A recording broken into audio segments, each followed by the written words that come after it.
What's going on, team? It's your boy G, aka Ginato Sensei. We back at it again with another episode of Ginato Explain. Man, today's episode we're gonna be talking about the debut of Loki. But before we do, I need you to do one huge favor for me, man. Hit that like button, hit that subscribe button. We're on the road to 1,000 subscribers, and any bit of support is greatly appreciated. You could be watching any video on YouTube right now, but you decided to check this one out, and I want to thank you guys for that.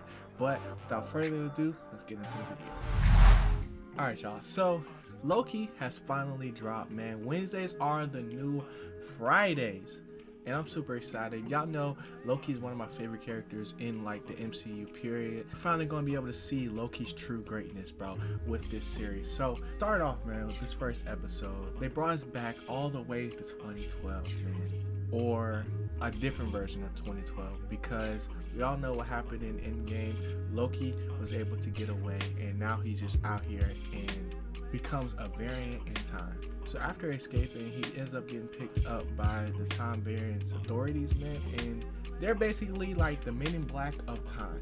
Their main job and duty is to make sure that the main timeline stays the main timeline. And we all know what happens to Loki in the main timeline. He ends up getting bodied by Thanos. But since Loki was able to escape during the first world invasion with the Tesseract, now he has basically gone off script. And it's the TVA's duty to rectify those anomalies. So that's basically, what this first episode was about. Them, giving us the background of what the TVA is. Basically, Loki's trying to figure out how he plays into this whole thing. Now, I titled this video Newfound Purpose because in this episode, Loki really gets broken down to his core. There's always that, running question is like, yo, would you want to know how you die and stuff like that? And whether you answer that question like yes or no, that's up to you. But in this episode, Loki finds that out. He gets to see, his whole history and his future, and finds out the thing that he was searching for, that being the Tesseract, in this world ends up being just a paperweight.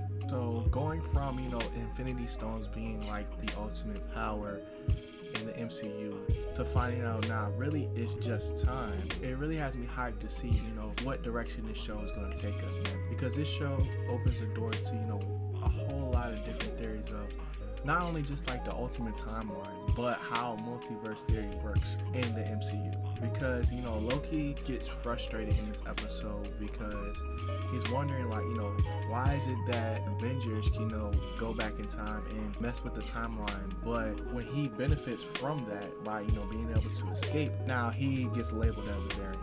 And the overall like 3 timekeeper authorities that oversee this and who decides what is considered acceptable and what's not, is really throwing him through the loop and really humbled him to the point where it's like, man, I can't, so you're telling me I can't even go back, so like what am I supposed to do now? So for me, like, I'm super excited for this show, just because of the simple fact of the opportunity that it presents. Not only for us to, be able to really get an understanding and true definition of who Loki is, the person that, Thor has seen all this time, and who we saw potential of him being in, different moments throughout the whole MCU history.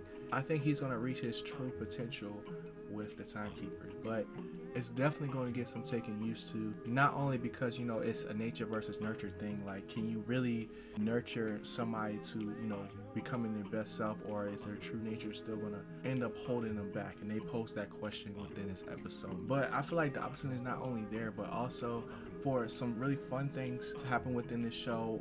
Whole Timekeeper and Minutemen aspect of the show is going to be really cool, because they're going to be able to explain a whole bunch of different conspiracy theories. This is not fact, this is just like what I think is going to happen, but a whole lot of like different anomalies that's happened throughout time can possibly be explained through this show and through their journeys as Loki joins the team. But my biggest question is if Loki is going to be able to have the opportunity to like redeem himself. At this point, the notion is that like he's never going to be able to return technically, but this offers an opportunity for him to have cameos in plenty of future Marvel projects, just because of the nature of what the Timekeepers do and what the TVA is all about. So overall, man, this first episode was really cool. I'm still going to do my first impressions of this series, probably like around episode 3 or 4. But as far as like a debut episode, man, this joint This joint was like that. But yeah, Wednesdays have become the new Fridays, man.